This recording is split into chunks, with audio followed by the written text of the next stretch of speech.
I ride my Yamaha R3 right here, 450 kilometers every week to work and back for commuting. And here is what I have found. Hey guys, I'm Tiz. So join me today in my wee garage here with my Yamaha R3 and me being on a camping chair.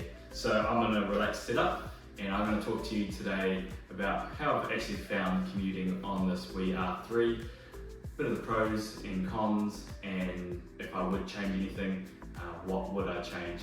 And hopefully this helps any viewers out there if you're looking to actually get an R3 and commute to work and back, some ideas and my personal experience and how it's actually been to commute on my motorcycle. So first of all, why am I actually commuting on my motorbike? Well, believe it or not, you don't always buy motorcycles to keep fuel costs down. Maybe quite a few you do. Maybe if it's not typically a sport bike, your naked bike, you do buy it for commuting. However, in terms of sport bikes, and this one here, just a wee beginner-friendly sport bike, I did pay for it and buy it because I wanted to commute solely for that and keep the fuel costs down. I ride 35 minutes to work in the morning and obviously 35 minutes back from work in the evening, totaling 450 kilometers per week. On this video here, I'll put up a little conversion for everyone watching from the States. We use miles, and so that way you understand the distance that I cover from kilometers and miles for you. So covering 450 kilometers per week, I ride 5 days a week. Now this doesn't include actually any extra days that I will ride, say if I want to go on a fun twisty ride somewhere.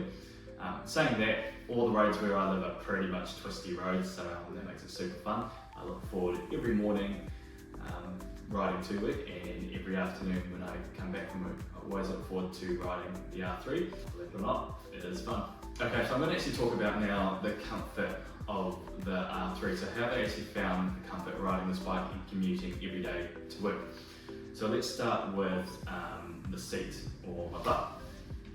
I work out most days per week, so having workout, I do a lot of leg workouts, squats, lunges, all that kind of stuff. I also cycle as well, so I probably have a little bit of muscle built up in my glutes. I don't really get much trouble with a sore butt, if at all, for 35 minutes. It's probably not until I'm a few hours into a ride I might get a little bit stiff, but it's not something I personally really actually struggle with too much unless I've done an 8-hour day or even 10 or 12, which I have done before on a motorcycle, not on this one specifically though. So seat wise, I found it to be all good. In terms of comfort as well, has it been on my wrist? So I don't really get any wrist trouble on here. I consciously try to use my legs more, so slightly squeezing the tank. I'm not really trying to squeeze hard, because I'm only commuting, but I do try to be active and conscious in using my legs, keeping my core braced as well, and this naturally takes the weight off my wrist on the clip-ons. So I don't really have a lot of trouble with that. However, in saying that, my right wrist, not because of the R3, but does experience a bit of stiffness, almost like a little bit of carpal tunnel syndrome here and there, so that can sometimes cause a little bit of discomfort, but it's not due to the bike itself. It's something I've kind of always been dealing with for the last good few years now. So what's fatigue like as well? 35 minutes on this wee thing, I'm travelling on average between 100 and 110 kilometers per hour. Sometimes slower if I'm stuck behind traffic, but it's not usually the case. If I get quite a lot of wind gusts as well, overall, fatigue isn't really an issue. I don't get fatigued on it whatsoever. Once again, it's probably because I do work out and I do train. That probably helps a lot in that aspect. So for anyone out there, if you ride an R3 and you commute longer distances every day, tell me your experience. I'd love to actually generally know if you do get tired or if you do get fatigued on the bike as well. So commuting every day, you might be wondering what's the performance and what's the fun factor like on this wee bike. So I'm just going to say straight up, super fun. As I mentioned earlier, I do look forward to riding it every morning and every afternoon. It's not the fastest thing in the world, it's only 321cc, however it does get up and go in terms of, for me, it's enough for what I need for commuting. I'm not looking to pass every car on the road. I'm happily sitting back sometimes, just cruising along, and not having to worry about passing anyone all the time. Now, if I was wanting to pass every single person I came across, yeah, I would love a little bit more power. However, I have owned in the past a 2021 Yamaha R1, so I know what power's like. Plenty of speed. I do own a Yamaha FZ1 as well, which is not currently stored in this garage here. So if I want speed and power, I'll just go to that thing. But I brought this bike purely for fun and purely for commuting, and being lightweight and good on fuel, it ticks those boxes. Now this thing, around corners, it's super light, so it's really flickable. Doesn't take any effort to turn this bike at all. So I can just hold my speed all the way through if there's no traffic, every corner, every twisty, not having to slow down. So it's a super big positive of actually using a light bike, and it makes timings really good. If I was having to slow down for every corner, albeit if I had a lot of traffic all day, every day, my commute time would probably actually be a little bit longer. Now, battling the wind on this thing, personally, once again, I haven't found it too much of an issue. We do get some strong winds down where I'm living, down south in New Zealand. We can have some pretty gusty days, and I haven't found it an issue where I'm losing any control of the motorcycle. Sometimes, yeah, I will have to just kind of tuck in a little bit more, especially if it's super strong. But overall, I haven't found that to be too fatiguing. Now, if I was extending my ride, maybe, let's say I was commuting an hour and a half one way, an hour and a half back, and strong winds, yeah, I'd probably get fatigued a little bit more. That's where you probably feel it, but for 30 minute stint, not really an issue. Alright, so let's talk about fuel and maintenance and what that has been like travelling 450 k's per week, and sometimes a bit more when I want to have a bit of fun on my weekdays off as well, and my weekends off. So fuel wise, in New Zealand dollars, it costs me about, when I fuel up, it's usually about a total of $25, $26 per tank, and that's about $2.60 per litre. So over a work week, I usually have to top up my R3.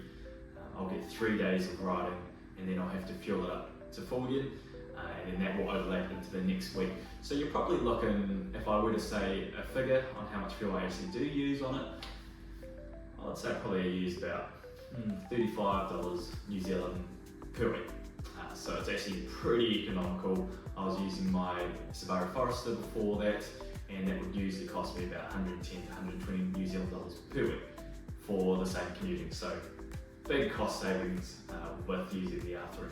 Now, I am meticulous on actually maintaining my bike. I do try to wash it every week, and I try to maintain and lube the chain every week as well. If it's been raining, I will therefore lube the chain again. And every 3 weeks, I'll give it a deep clean, so I'll pretty much use some kerosene, wipe down the whole train, degrease it, and then lube it up again, and also checking chain slack, which I do all myself, all that stuff myself as well. So I am meticulous on actually maintaining the chain, therefore that's going to help extend chain life and sprocket life. And it's something I reckon, I personally think that all motorcyclists should know how to do. It's a super basic thing to know, and it's just part and parcel of actually owning a motorcycle, knowing how to lube your chain. Like, you should know how to do that. If you don't know how to lube your chain, watch a video. It's not rocket science. And then adjusting chain slack. Now, if you don't know how to do that, once again, watch another video on YouTube, plenty out there on how to adjust your chain slack. You might also be wondering what's the distance I've actually covered on my bike in total, or how many k's on the clock. Not all of it is from me, but this bike is now sitting at just over 25,000 kilometers. So if you put that in a converter, that will give you your miles on how many miles this bike's done. Now, if you maintain any kind of Yamaha, they will keep going forever. My FZ1 is currently about 125,000 kilometers, still going strong. So don't listen to people when they say, oh, you know, 10, 20,000 kilometers is getting super high. Yes, it will be considered high if the bike has been abused and thrashed and not well maintained, but if it's been maintained, not abused and not always thrashed, it will just keep going and going as long as you maintain it. Okay, so what would I change, or what would be actually nice to have doing 450 kilometers per week as a minimum for commuting on this motorcycle? Well, only really one thing comes to mind, and that would probably be cruise control. At times I would absolutely love to have cruise control on this motorcycle. It being a cheaper beginner bike, it's not going to happen. Yamaha's not going to chuck on a cruise control like you get on the R9 or anything like that. But you can buy separate little locks, which I am currently looking into and I may get. But once again, I'm only riding 35 minutes, so it's nothing that I need, it's just a want.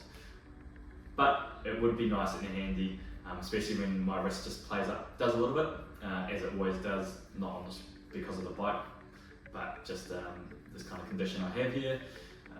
A cruise control would be great, just to let go, just for a second, kind of give it a quick stretch and back on.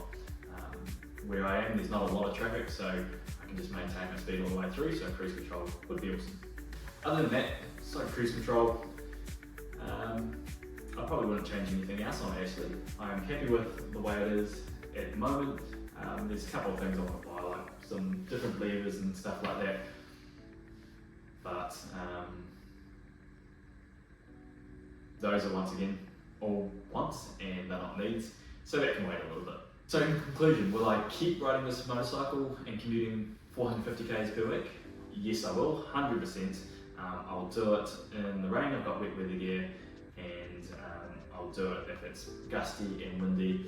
The only thing when I won't do it is maybe if I'm not feeling too great, I'll then take the car to work. But I'm not saying I'm going to go to work when I'm feeling a little sick, maybe just a little tickle in the throat or something, just don't want to worsen it, being in on the cold mornings on the bike.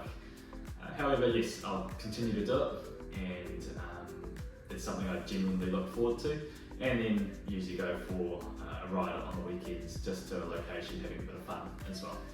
And for all of you out there that are actually looking to eye up a small sport bike such as the Yamaha R3 for commuting, and that's one of your sole purposes, is do it. Go ahead, you won't regret it. It is good fun, it's building up vital skills, especially when you're early in your motorcycle career, and you get to experience riding to and fro from wherever you're going, and you get more saddle time as well, so you kind of build up the time needed in order to get used to actually travelling longer distances, so you can start smaller and then just build up that length.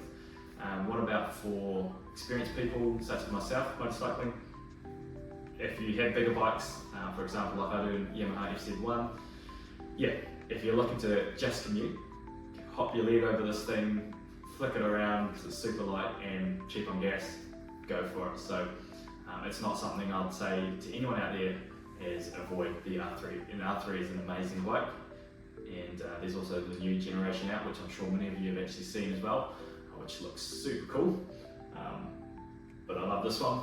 I got it second hand at a good price and does the job for me, and I'm not looking to change it out anytime soon. Alright guys, that's us done. Thanks heaps for watching. Now if you did enjoy this video, or you got something out of it, or you just enjoyed me blabbering, please give this video a like, and please chuck me a subscribe as well. Any of that will help me, and it will encourage me to make some more videos in the future as well. So we'll catch you on the next one.